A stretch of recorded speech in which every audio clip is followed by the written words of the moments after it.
ഞാൻ പെട്ടിട്ടില്ലടാ. Hello hello റേഞ്ചില്ലാത്തോണ്ടാ ആ തൂക്കട ഫോണൊക്കെ കൊണ്ടിക്കാൻ വന്നിട്ട് വല്ല ആൻഡ്രോയിഡ് ഫോൺ എടുക്കണം. എന്തുട്ടത് കാലഘട്ടത്തിനനുസരിച്ചൊന്നും മാറണ്ട ഉത്തമ. അതൊക്കെ വരും ജോസാട്ടാ, ഞാൻ റെഡിയാക്കുന്നുണ്ട്. തൃശ്ശൂരിൽ ഒരു കുടുംബത്തിലെ 4 പേർ ആത്മഹത്യ ചെയ്തു.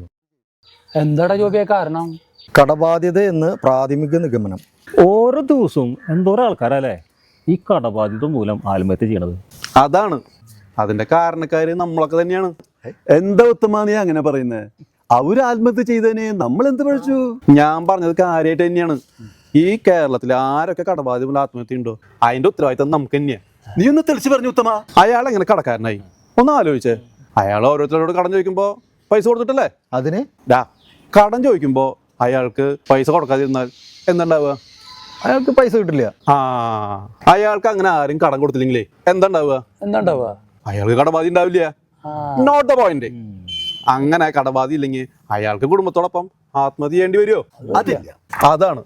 അപ്പോ കടം ചോദിക്കുമ്പോ ആരും കൊടുക്കരുത്, മനസ്സിലായ? അതെ. അപ്പൊ ഓക്കെ, എനിക്ക് പോയിട്ട് കുറച്ച് പരിപാടികളുണ്ട്.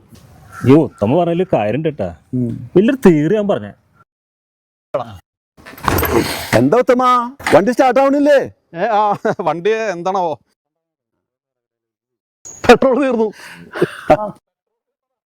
ജോബിയ ഒരു 200 രൂപ പെട്രോൾ അടിക്കാൻ.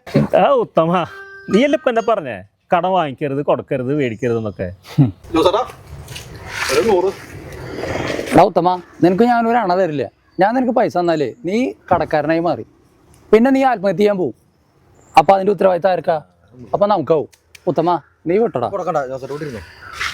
അതെ ഉത്തമ നീ വിട്ടോ, വണ്ടി തള്ളി പൊക്കോ. ഏത് നേരത്താണോ എനിക്കിതൊക്കെ പറയാൻ തോന്നിയിട്ട്?